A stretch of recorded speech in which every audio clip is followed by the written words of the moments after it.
there's not a lot of serenity and peace when I'm looking outward at you and deciding how you should be living your life.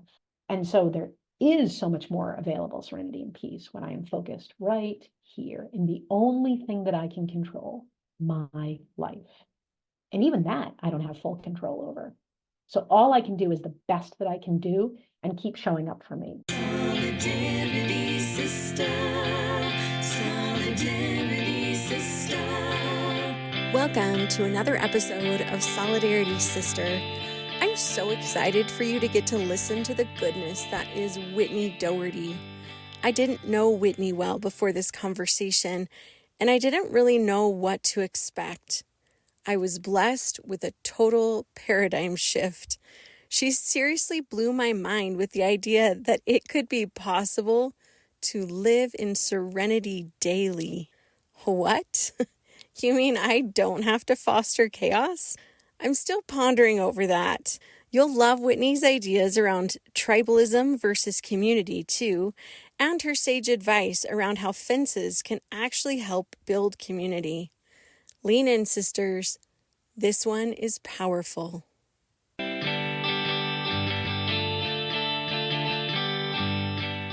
Hello, welcome Whitney to Solidarity Sister. We're so excited to have you here today. How are you doing? Like for real? I saw, yes, good, Kristen, and thanks so much for having me. I was laughing when I saw you say for real, because I think that's true. I definitely am one of those people where it's like, how are you? Fine, and it's just easier. That's the society we live in, right? It's quicker. It's, hey, how are you? Good. How are you? Good. And we were just speaking for a second before this, and I was just thinking in my head that as a rule, I'm not an isolator. That's not my area of challenge, if you will. But what I have had to learn over time is that I am not a great person that knows how to ask for help. And I've learned in business and in life that you should always have a list of asks. And so I have tried to practice that. And it's really challenging to have a list of asks at the ready that when someone says, how can I help? We should be ready with that list of asks. And it's a tough one. I come from, people who just inherently do all the time. We're human doers. And so you just figure out how to do, not be. And there's a big difference in that. So being able to say, how are you really is like, I don't know. Oh, I love what you just shared. I love all of that. I come from, on both sides of my family, pioneer stock. I've just been looking more into my genealogy. A friend that you may know started a podcast about Scottish at heart, and I discovered this Scottish ancestor I have that came over on a ship and then, basically walked the plains and settled in Utah. I come from a long line of pick up the bootstraps and do it. Right. We're not asking other people. We're not even in tune sometimes with what we really need because we're just so busy doing that we're not being, like you mentioned. I've been on a similar journey, and I love what you said about having a list of asks. And that is a challenge because I think a lot of us are really, women in particular, although there are always exceptions, but women in particular are more attuned to seeing the needs of others. And we can identify, we can walk into a room and see someone in overwhelm, and innately, many of us can kind of say, okay, well, this would help. I could go do the dishes. That would help this young mom. Or I could do this. I could, but it's harder for us to have that list running for ourselves in a way that we could delegate it or share that burden. And we're so afraid, I think, sometimes of being disappointed because our expectations of ourselves are so high that we feel disappointed by, we didn't do enough, we didn't do it right, et cetera. Then we think that of others. I think this is just kind of this self-perpetuating, concern. And I noticed last week we were doing an event, maybe last week or the week before, and there was a lot of chaos ahead of time, as there is once you're setting up some type of a pop-up or event, there's a start time. And we were running around, and just along the lines of what you just said, I found myself, and it just happens very naturally. I grew up in retail, so I'm used to being in that space. I find myself doing things so in tune with another person. Somebody's missing something, I find it, I put it in their hand without them asking. Mm-hmm. That's the nature of that kind of coding, like you're saying, from that pioneer time, or just the female coding or the women coding. We just know how to make things happen and do it without language to a certain extent. So then when you say something like, how are you? It's like, I have no idea, because I'm not stopping to think how I am. I'm just moving ahead. Yes. And I think sometimes it's easier if someone doesn't ask. Our family had been going through a very difficult time, and our religious leader came in, sat next to me at the end of like our sacrament meeting, our main, it's equivalent to mass kind of a thing, and said, Kristen, how are you really doing? And I was trying so hard not to cry because like people were walking out, but some people were still there. And I just said, so much better when people don't ask me that question. Because when I was in doing mode, I didn't have to feel that. And then I could do more easily. And I think that we do ourselves a disservice. Sometimes we have to be in that survival mode for a time. Like sometimes there is a family member that needs a lot of caregiving, or we're in like a specific financial crunch that's really difficult, or whatever the thing is, we're in a period of illness and we have, very few spoons. If you're familiar with spoon theory, like we really are just surviving. But it becomes accepted that that's like survival mode should be how we live. And that's not sustainable. And it doesn't work. And it causes more illness and more upset, and both mental and physical health. And we actually have to learn to take that time to feel the difficult emotions. Yeah, and I would even question our need for having any of it. I think living in that dinosaur brain, reptilian brain is really outdated, in honesty. And I think it really takes out any spiritual aspect to our lives. So I would even question our true need to have those times where it's crunch time. In all honesty, probably not. We could probably do all things with a lot more grace and ease if we truly co-created, if we truly surrendered, if we truly trusted, faith over fear, and let go. I think we probably could. But it takes such a practice, right? It's like working out at the gym. You work out, and you just think, oh, I'm never going to be able to do that 25th pull up or whatever it is you're trying to, reach. And then one day it becomes so, exactly.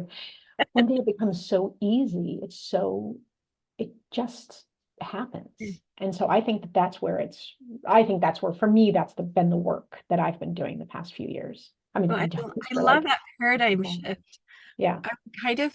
That feels a little bit like a stupid truth to me. And I will define what stupid truth means to me. It's pretty clear. I learned at a time that I was going through therapy, and stupid truth was what I would say about anything that I came to accept as being reality, but it was a reality I actually didn't want to face, or I wished it could be different, or I didn't like the way that was, but that it resonated like, hey, this could be different.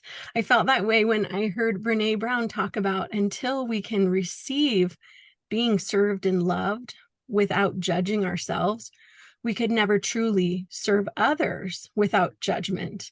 Yeah. And I was like, no, that is not true, because I'm really good at service and I serve and love lots of people and I am not judging them. And then I had to sit with that for a while. And then I was like, or maybe I am. Not intentionally, not in a harsh way. Even sometimes we're judging about how good they are. But like, maybe they just are.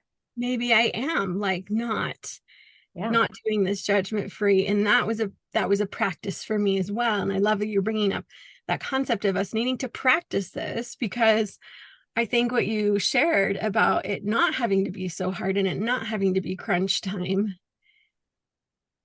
some of us are not in a place where that is possible yet, but that is a possibility for all of us. We could all lean into that. We could all practice that. We could all be better at the surrendering and about being able to not take a difficult situation and make it worse for ourselves, which is what a lot of us do. I mean, I have absolutely done that. I have taken a difficult situation that was handed to me through no fault of my own, and through my own choices and poor coping skills at the time, made it worse. And maybe it didn't have to be.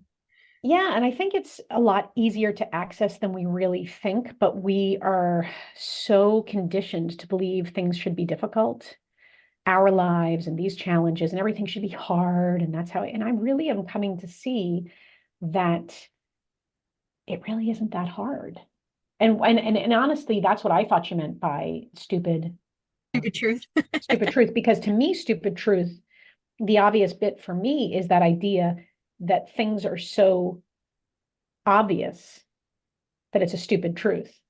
It's like I could have had a V8 hit your hand on your forehead. That's a bad 70s commercial reference, but it's that sense of it's so easy. Why didn't I think of that? Why did I overcomplicate this? Why did I make this so much harder than I have to? And I think about it again, I like metaphors just because they give you a visual that you need to, understand something or make a quote unquote complex idea simple.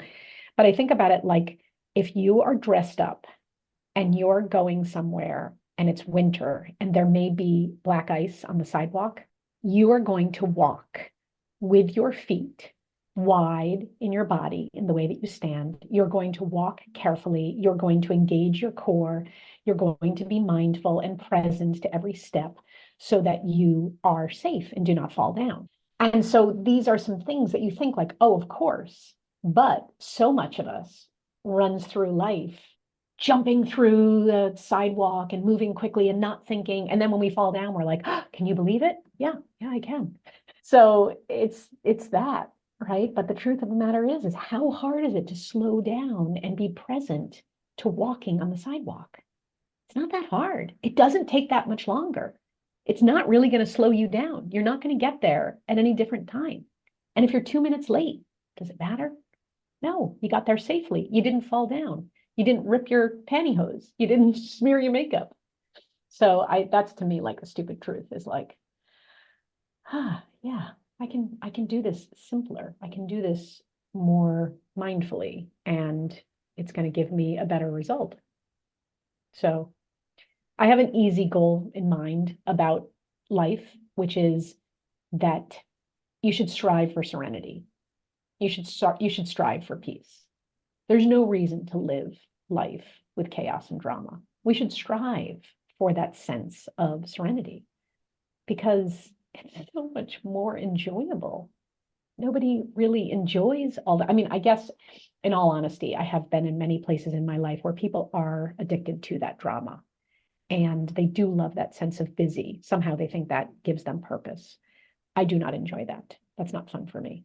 But that's just something that I came to at some point very early in my life. And so that's what I work towards. That was my question was going to be, have you always been this way, or is this something that you've come to with life and wisdom? Or have you always been more wired to go this direction?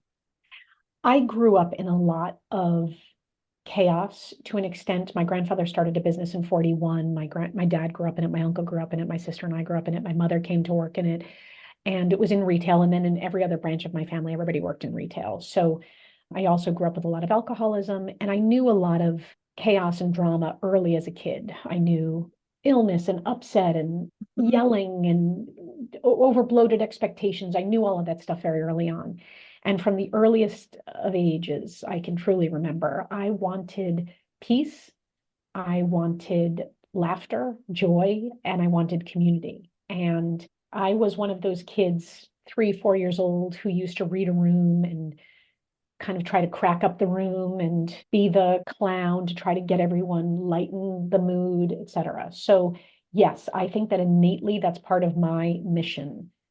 It was not an easy road to get through school with that sense, to learn who I am in the world with that, it's not an easy road. It's been a long and winding road, but I have been on this desired path for most of my life. And I've known that it was a journey. So yes, both. Yes, and. Love that. Well, because it's a little bit mind blowing for me because I think there's a part of my brain that has always sought and I was diagnosed with ADHD at 41. I think I've craved just so much stimulation that like as a kid, I did so many extracurriculars. And in high school, I was doing so many extracurriculars and in AP classes. And then my senior year, I kind of burned out because I'd been sleeping like 4 hours a night in order to keep up that schedule, which is totally not healthy for a teenager, but it wasn't my parents' expectations.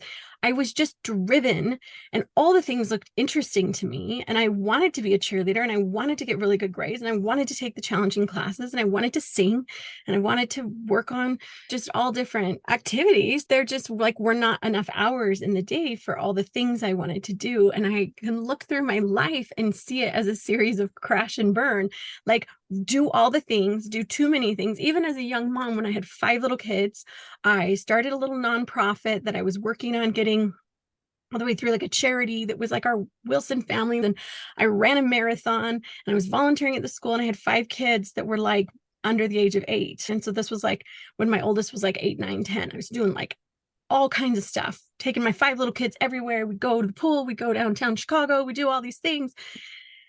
And then I kind of would like burn out for a little time. And then we like really wouldn't do that much as a family for like, I can look back and just see how I do love to thrive in that like chaos of all these different fun, exciting things going on, but it isn't sustainable. Whereas my mom is literally the most consistent person I have ever met in my life.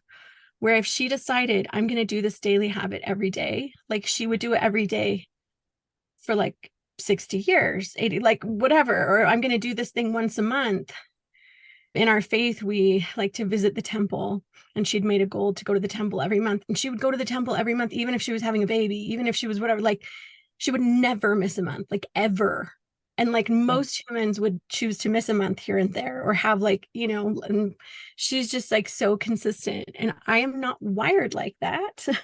The difference to me for consistency, though, those are not the same things. And those are an important distinction. For me, I don't really want to get up at the same time every day. I don't want to well, I pretty much do kind of have this same schedule every day, but I modulate it with so many different things and activities. So my core, desires have always been reading, writing, and talking to people. Those are my 3 things. I had my head in a book from the time I was a small kid because it was a safe place. I could go in there. I mean, I can live inside a book. I can live inside the characters. I can live inside the story. And it's a world that I can inhabit and be so happy and free and joyous and taking ideas and just, it's wonderful. So for me, that's where a lot of the early Serenity came in. And fortunately, I can do that in a million places. I can read a book on a, moving car, train, bus, et cetera. There could be fighting in a car and I could be reading a book. So that was a gift. So that's what I meant by that. In terms of school, terrible students did not want to engage the way they wanted me to engage, wanted to engage the way I wanted to learn. I always want to be learning, but I want to learn what I want to learn. And I don't want to take your information and spit it back out the way you want it spit it back out. I want to have an engagement conversation and all that, So consistency is a little different for me. I can show up for myself and others hard, but I don't want to show up in the same place. Like I taught in the public school in New York City at a certain point because the mayor announced a teacher shortage. It was the year of 9/11, ironically, which was tough. I lived in New York for 30 years. And in 2001, there was a teacher shortage. He announced it a while. I had a big belief in education being the great equalizer. But I mean it in the like Dead Poet Society, romantic kind of Robin Williams sort of way, right? Yes. I learned the hard way. That's not actually what goes on in a system with over 1 million kids and over 100,000 teachers. In many cases, in that scenario, unfortunately, because of what we've done to public education in this country, which is to say stripped it of funding and made it maybe one of the best jobs that some people could get, not a job that comes from the greater sense of the romantic nature of education and filling our brains in a beautiful way. No.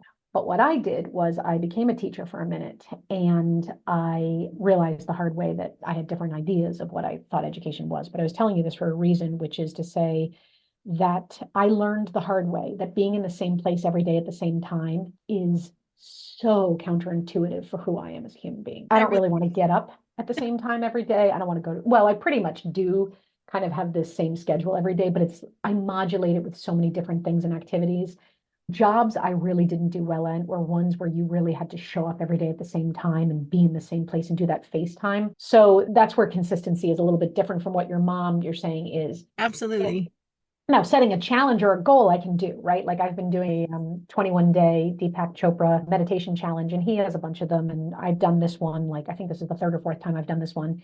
And I love those things because you know that every morning you're going to listen to this meditation, every night you're going to listen to this meditation. And then I'm going to do my Julia Cameron morning pages, The Artist's Way.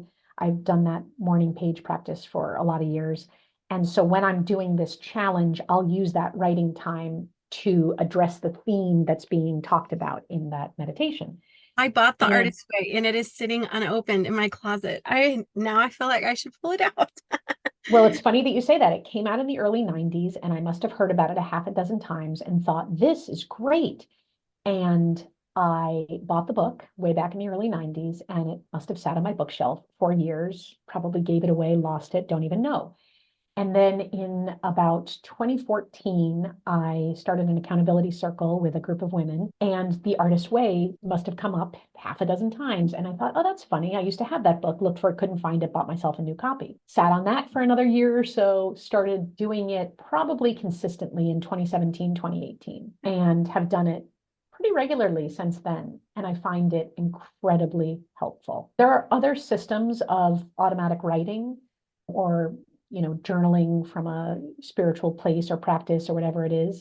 I just like that. It's very simple. I like Julia Cameron. I've done a workshop with her. I just enjoy it. And there's something about waking up and writing. And even if you miss the morning, you can reset it by doing it later in the day, doing it before bed.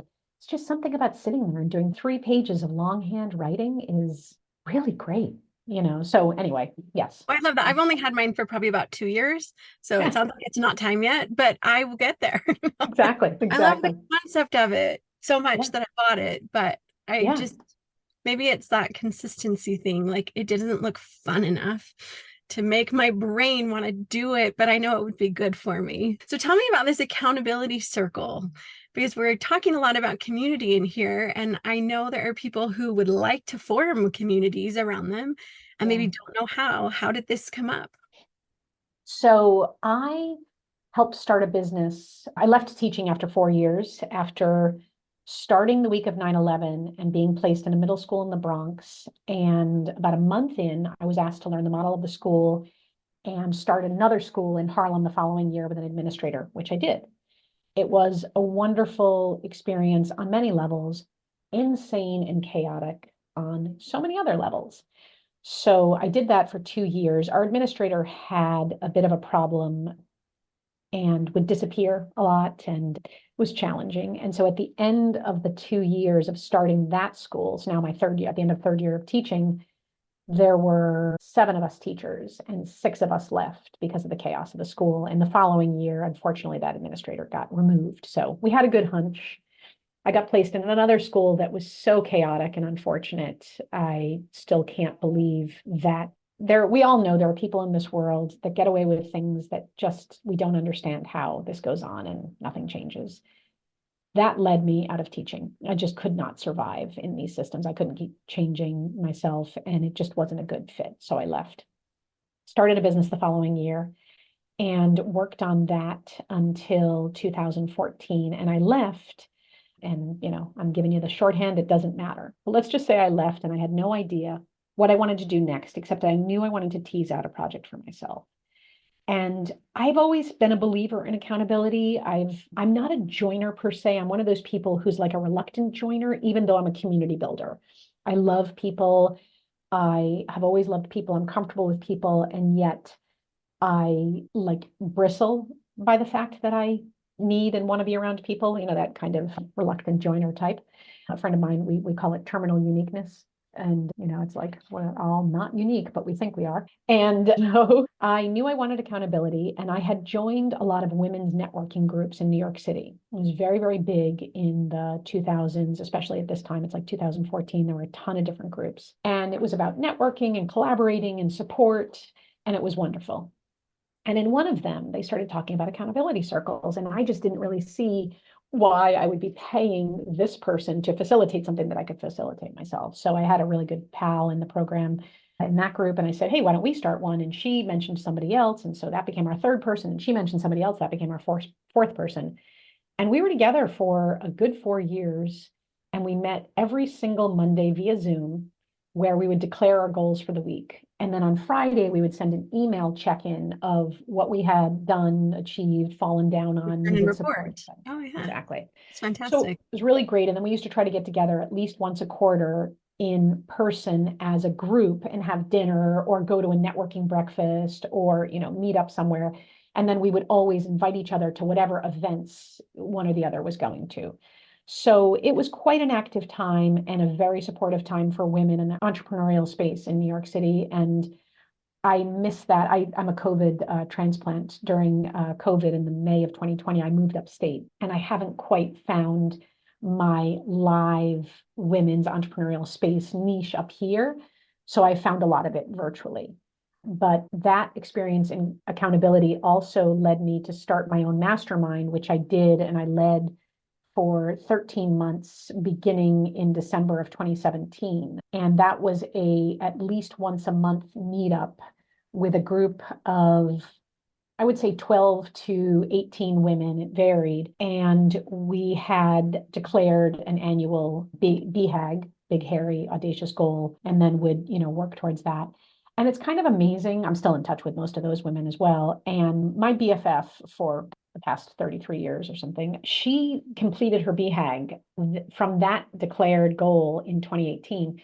She completed it last year. It was a pretty big one, and it took longer than she had hoped, but COVID really slowed some things down and all of that. And there's other people in the group too that I've checked in with, and it's just amazing to see that kind of movement, and it's kind of incredible. So yeah, I love any kind of accountability and women's community and people supporting each other, and it's just a very, very central part of my story and experience.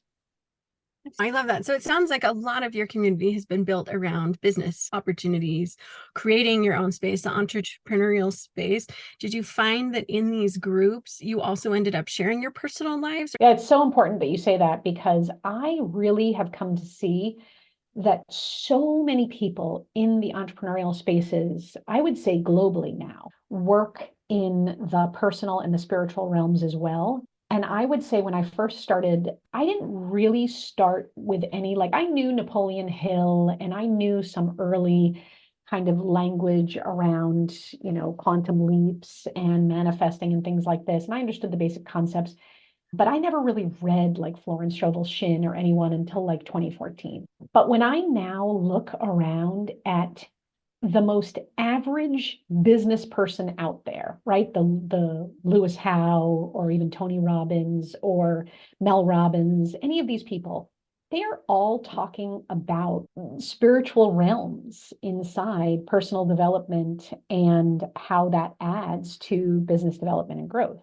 So that was always a part of this world and this community that I both found and co-created and, all of that. So absolutely, not just business. Business really just being the outward tool for how can you be of service in the world? How are you spending your time? What are you working on? Who are you helping? How are you generating money, et cetera? So in some ways, business is the secondary part of it. The personal kind of comes first, I think. Oh, and I think it makes sense that in a group where you're coming together with accountability, this is a different headspace than it is to be having a 9 to 5 retail job. And there's nothing wrong with that. There are some people who actually just thrive in that kind of consistency, who want to just show up and who just want to be told what to do or how to stock the shelves. And that works for them. And you can be a fantastic person and have that be what your life looks like. I have 8 children, and right now I have 6 that are still not graduated from high school. And I have 2 that full-time homeschool, and I have 2 that just take a couple classes at the high school and then mostly are home. And then I have 2 that are full-time in the public school, because we kind of look at each child and each year and say, okay, well, what's going to be the best match? And my high schooler that's full-time high school, taking extra classes online, wants to graduate and go to college, will say, I just want to grow up to have a 9 to 5 job. Like she wants to be a forensic criminal psychologist kind of a person, whatever that means entirely. And she wants to be like in a 9 to 5 job and have that level of predictability. And I have other kids that do not want to be pigeonholed into that. Like you have to show up at this exact same time and have this kind of FaceTime. And I think it's so good to figure out who we are and what wiring is more comfortable for us.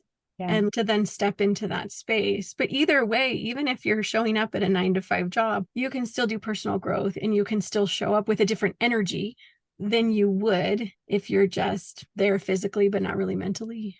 The other part of it too, though, is while I agree that not everyone is an entrepreneur, for sure, I would say that unfortunately our world, I mean, I'm 55, so when I grew up, there was still a loyalty as a concept with an employee-employer relationship.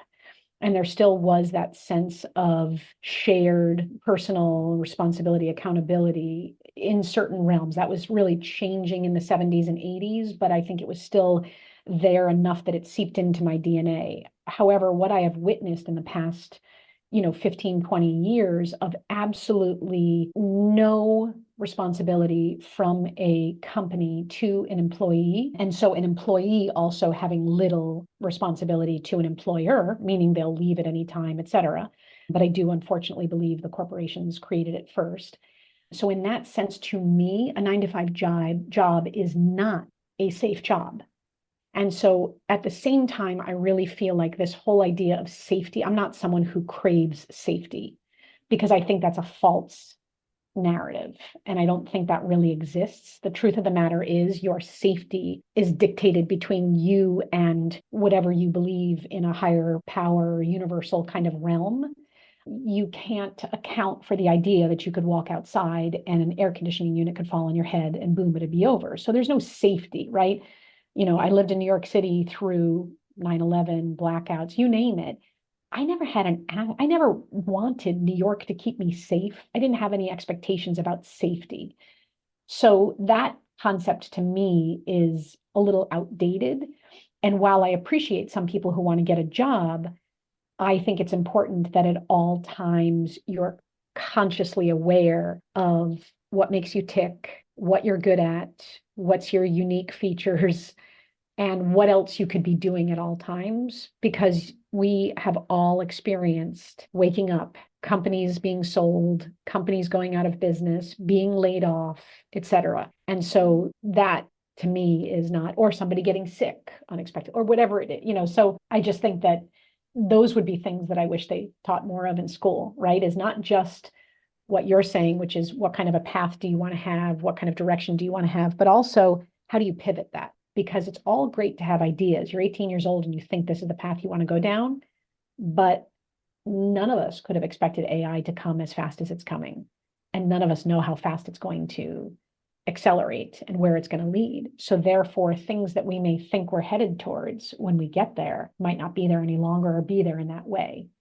So I think at all times, it's about how creative can we be and how much can we pivot and how nimble can we be to adjust accordingly.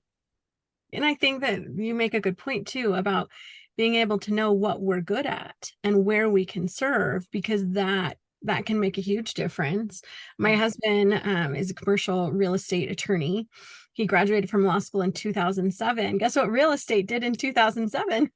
Yeah, crash. Like it was a rough time, and he went to work at Sidley Austin, which is a big, well-respected firm, and we were counting on those annual bonuses to pay down our debt more quickly because that's how it always worked. Yeah.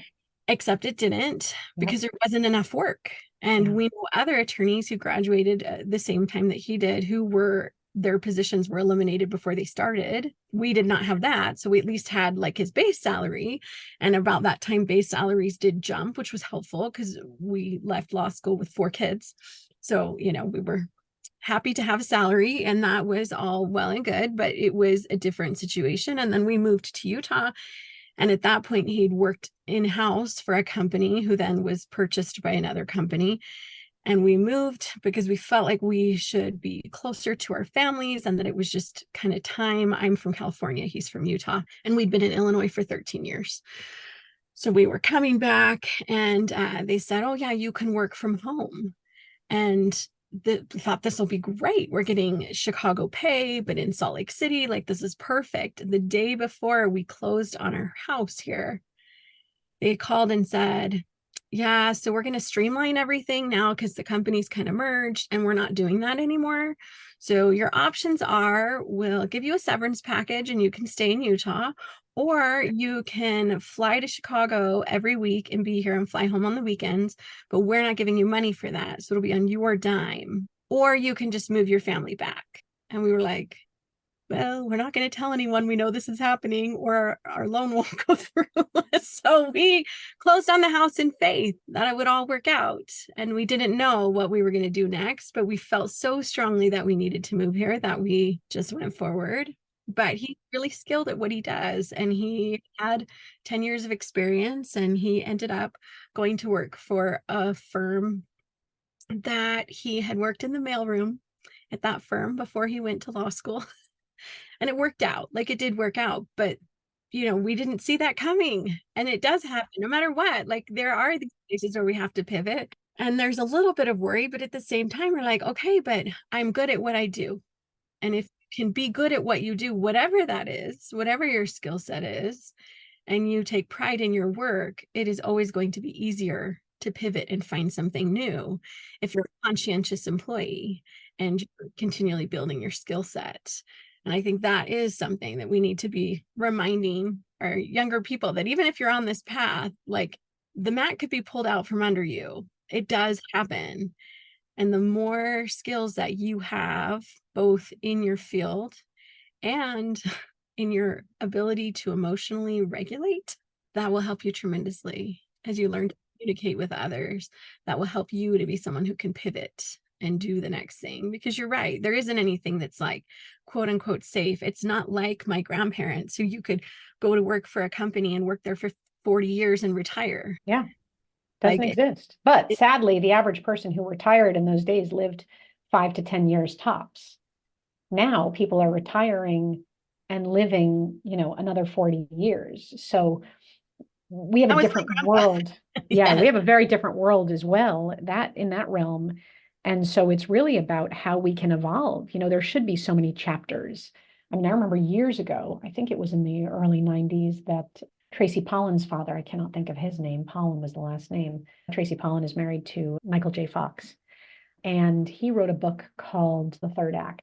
And it was all about how there is this ability to have another evolution. And I think many of us will even get to a fourth. I mean, I think most of us at this point, we have very different career options and pivots. And this, kind of goes back to community. I think the biggest key for me about why life should be a community and a network is because that helps you when things are hard. So that helps you find a new job. It helps you strengthen your understanding of your skills. It helps you to find your skills in relationship to others. It helps you to have people who are good, who know you well, who can brainstorm with you about new ideas and opportunities. I just think that the key to everything is that network. And it's something that I witnessed very early on. I grew up in this retail environment. It was a men's haberdashery, and it had quite a club feel to it, a very social, kind of component. And I always remember that the men would stand around on the sales floor, either waiting for their customers to come in, or their customers would come around and then join this, coffee clatch, if you will. And a lot of it was, oh, hey, Bob, my kid needs a summer job. Oh, I'll ask Mike at the ice cream shop and he'll get, oh, my kid's trying to get into Brown. What do I do? Oh, I know the guy up in admissions. I'll get him an interview. And so it was a lot of that problem solving and networking of shared resources that helped people open up ideas and open up doors and move the needle faster on moving forward, that I think is harder to do when you're doing it alone, or when you're pretending to do it alone, or when you're trying to do it alone. So 100%. That's how I say it's related. Yeah. I think that's so true. And I feel sad that we don't have that same level of, like, in real life, hanging out with each other. Like, the women aren't all gathering at the grocery store to do their shopping at the same time or whatever, or we're not all hanging out at whatever the place is. Like, there just isn't enough of that community gathering. God forbid, if you saw me at the grocery store, you'd be really shocked, because I'm the one where my partner says that it's like having a child at the grocery store, because I'm running around looking for like the cookie and he's getting all of the organized things that we actually need. So you would not necessarily want me at the grocery store because while I could contribute to the kibitzing and laughter and ideas, I would not be necessarily contributing well to the functioning of the refrigerator or the meals or any of that. I No, have but it would be more fun because you were there. There is a place for it being more fun. So I am all for that. I do find that there are places where, for me, coming online, social media is such a mixed bag. There's like sure. the whole Instagram, Pinterest thing that I feel so terrible for young moms who are growing up with this expectation that you're not a good mom if the first birthday party doesn't look like you spent 500 hours and $10,000 on it, which if that brings you joy, because I know some women who love to throw a party, then you know Sure. what, you throw that party. But I would hate that. I don't want to do that. Like, we've never been that way. I don't want to throw a party for my 1-year-old's birthday. They're not going to remember it. That's just not. But think about what we've done in many ways. I think progressively, as women have gotten more and more power, I come from a time where I think it was 1981. In 1981, I was in middle school. Up until that point, a woman could not get a credit card without being co-signed by her father or her husband. 1981, that's a minute ago. I was 3. I was alive And at that time. That so, is crazy to think. Like, I was alive during that time period. right. And so to me, unfortunately, I feel that as women have gained more power, more access in the workplace, more access to capital, more access to quote unquote equality, because I think in many ways we've taken steps backward in that world, I think that we have made traditional roles more competitive. I personally find it horrific that mothering has become a competitive sport among women. I don't necessarily blame women for it, but I think women have fallen prey to it.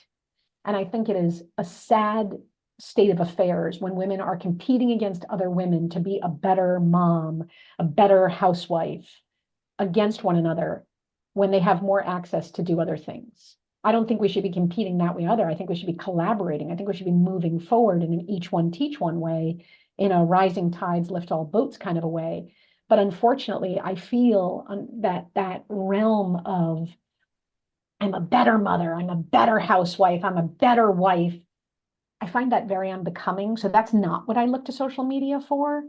And I think we have to be very mindful of that game and not participate in it and not play it.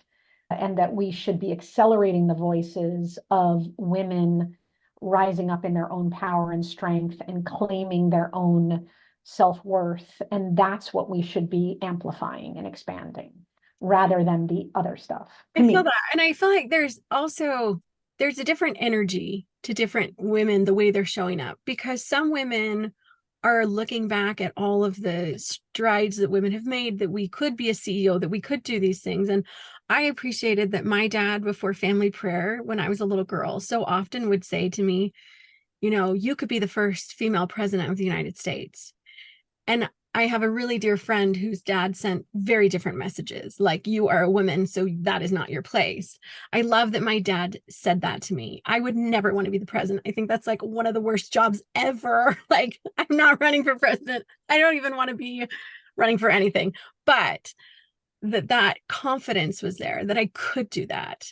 Yeah. And I think there's a segment of women who are looking at that and saying, that's not what I want to do. I actually want to be like a homesteader, and I want to be with my kids, and I want to homeschool, and I want to love them because this is what I want to do. And it's coming from me, and it's not competitive. It's my power is to make this choice, that I am going to, if I need to bring in an income to help supplement my family, I'm going to do it in a way that gives me more time at home. I'm going to be creative about that. Or maybe I don't have to be bringing in income, so I'm just going to do that, versus an energy that comes out as like, well, if you go to work and you have a job and you leave your kid in daycare, it's because you're not a good mom, which is also not true and not helpful.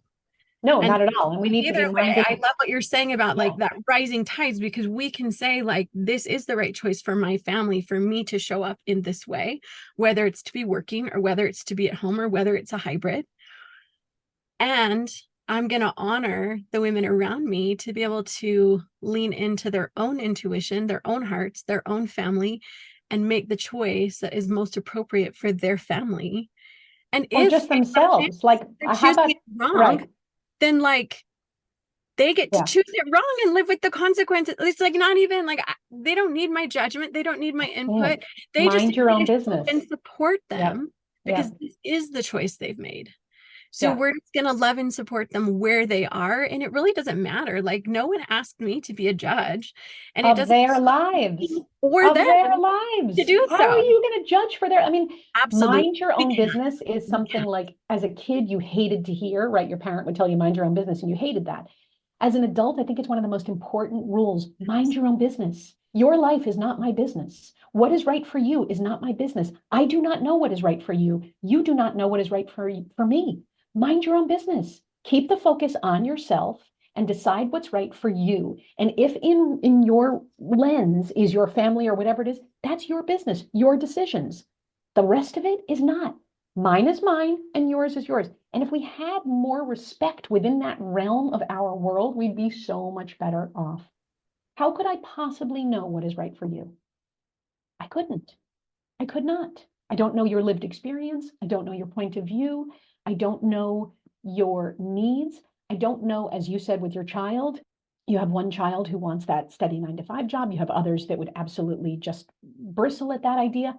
You could only know that through time, and you can only do the best you can as a parent to observe that, but you can't actually know what's right for them. They're still going to know what's best for them. You can give them ideas, you can give them guidance, you can give them support, lead them on this path, but it's really up to them. And until we get to a space where everybody minds their own business and gets off of having opinions and judgments about other people, I just really don't know what we have. So to me, yes, accountability has always been about support and community and collaboration. But one of the best things you can ever have is very healthy boundaries. And there is a reason that good fences make good neighbors. And I think that we need to remember that. Stop looking across at other people and comparing and despairing and judging and critiquing and deciding. Stop. Like, here's the focus.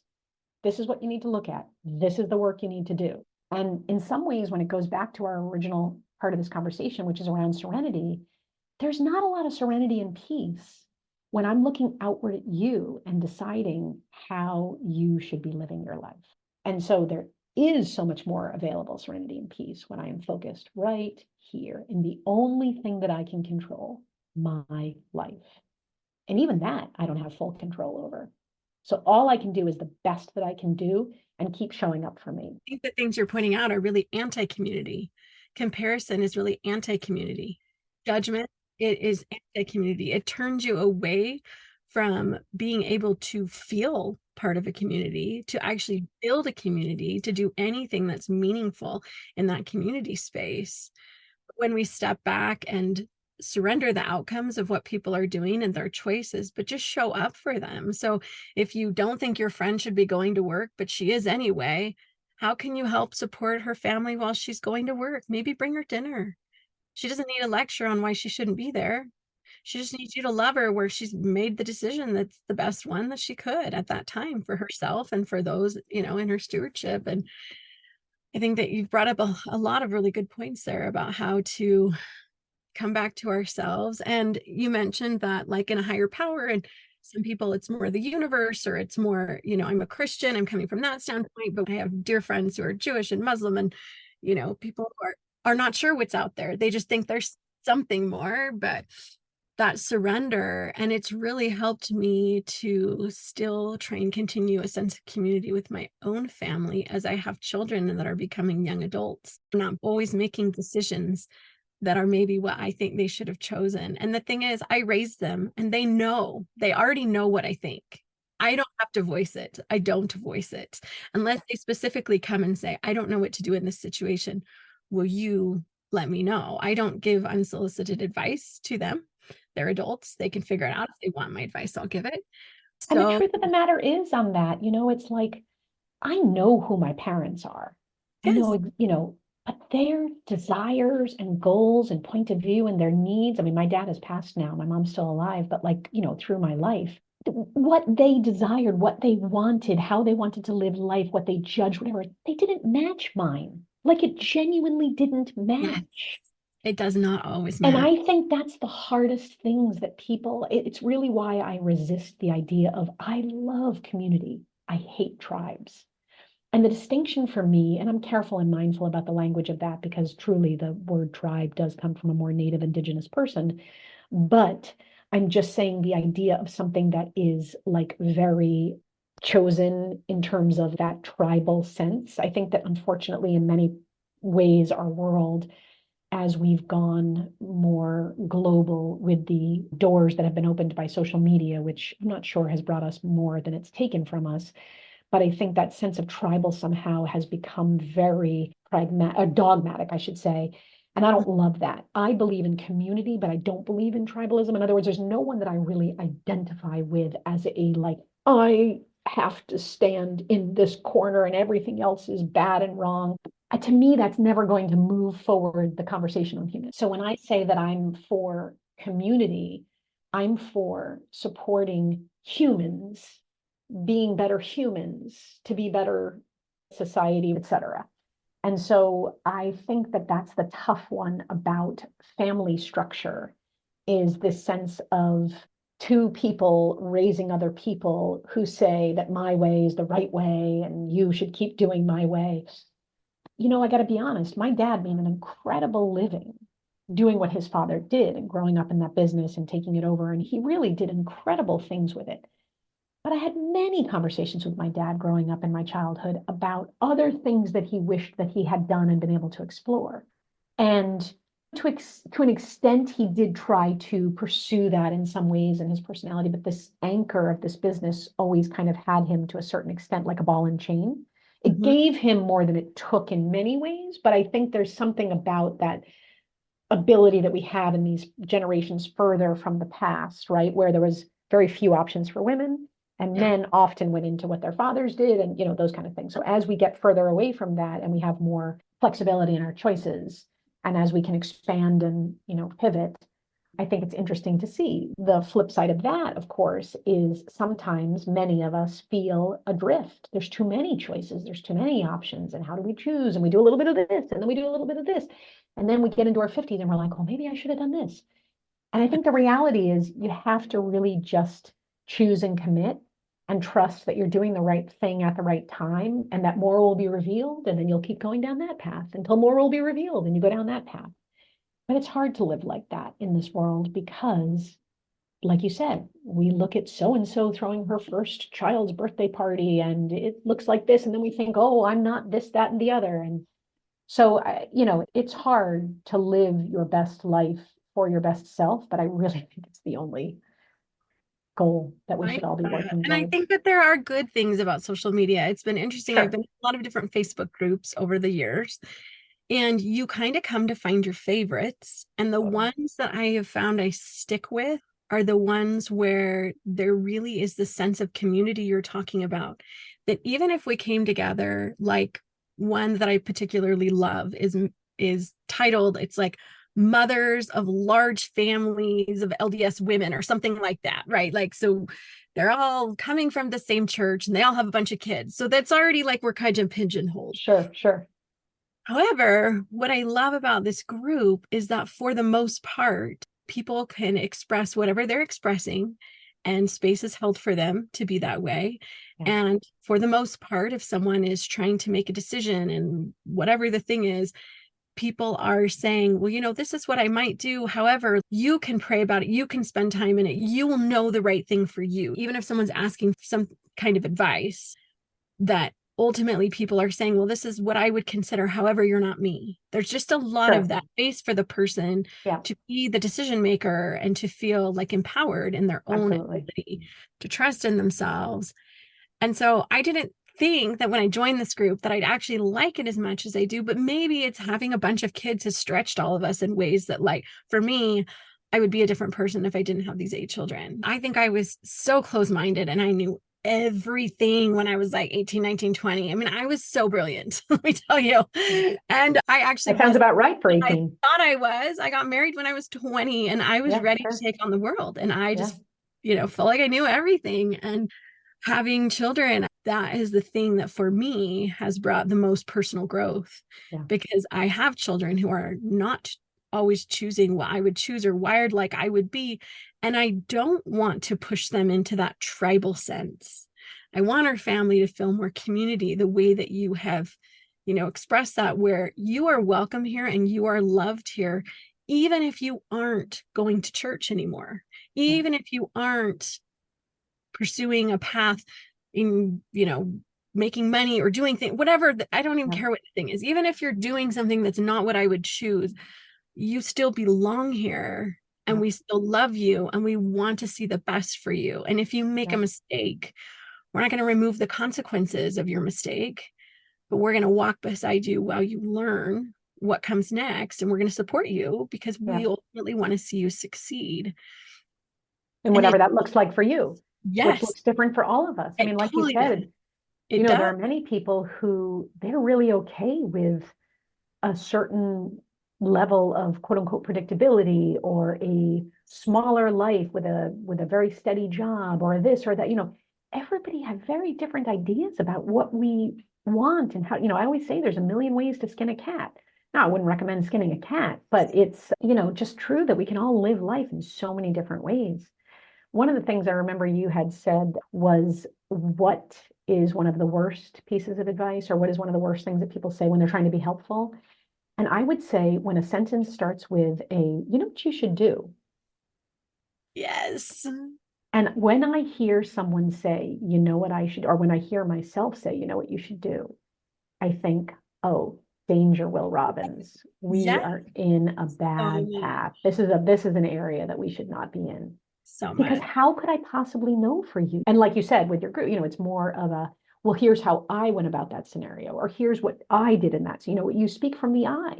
And if this helps you, great. And this might not work for you because you might have different needs or different, So I think that's one to remember, but that goes along with boundaries, right? You know what you should do is, step back from having an opinion about what I should do. 100%. You could go with, you might consider. That is a softer way. This could be an option. Consider XYZ. You might consider it. And if you don't, then you did consider it, but you might. Right. I think that's so smart. So I feel like we could talk all day. Honestly, this has been the best conversation. I am so happy that we've gotten to connect. Oh, good. Thank you so much. Questions then. If you could have a gigantic billboard that everyone in the world was going to see, and it was like a message that you really wish people would get, what message would you send? So hope used to be my magic word. It was just a word that came to me I just really liked, but it's kind of become never give up. Just like never give up, because I truly feel like so many of us give up on ourselves on a Monday, and Tuesday brings a miracle we never even expected. So I think that's a big one for me, especially as I get older, is like never give up. I see people do things. I always remember as a kid, I learned that Grandma Moses started painting in her 80s. And you just realize you don't know when your gifts, your skill, your talents are going to be used. You don't know when your magic purpose is going to be revealed, and I don't mean magic purpose like some, woo-woo too heavy. I just mean like, I think so many of us have so many different chapters in our lives, but that there's so many different parts of it that are getting closer to who we truly are and why we may be here and what we should be doing or how we should be helping this cosmic conversation of life, right? So never give up is a big one for me. I love that. And I think that's really the whole answer. That is what success is. Success isn't the absence of failure. It's the absence of giving up. I love that. So if people wanted to learn more about you or they wanted to connect with you, is there a place that they could do that?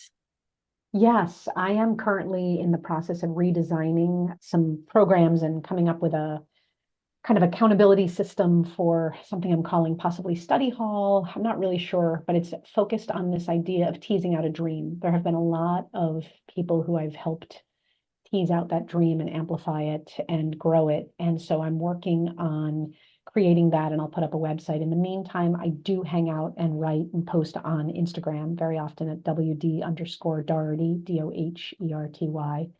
And I do write on Substack. It was a initiative I started last year. I've always been a writer, but never consistently. And a friend of mine said, if you're waiting to write, you're not a writer, but a waiter. And it kind of got me at my core. And so spontaneously, I started this Substack newsletter I really like the community of Substack and what it's doing. So I write there at WD Doherty as well. And I pretty much just engage with those two type of things. I write there at least once a week. What I was doing was teasing out a book idea, and it has started to come to me, and it's kind of led to this whole direction. So I'm moving through that.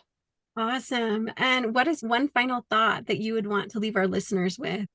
It is so much easier to not do things alone. It is so much easier to ask for help. And even when you don't know what that looks like, I recently heard someone say that there was an article in the Times that said when you're upset, you should ask, and another person comes to you and they're upset and they're speaking, you should say, do you want a hug? Do you want help? Or do you want to be heard? So if you have no other ability because you don't have your list of asks prepared, like we talked about at the top of this, you might just need a hug to be comforted. You might just need to be heard. You just might need to just babble and talk.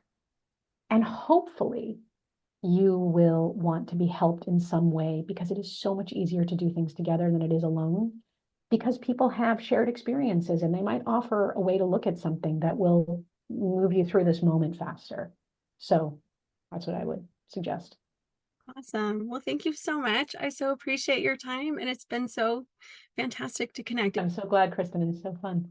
It's given me a lot of food for thought, and so I appreciate that. Oh, good. Thank you so much.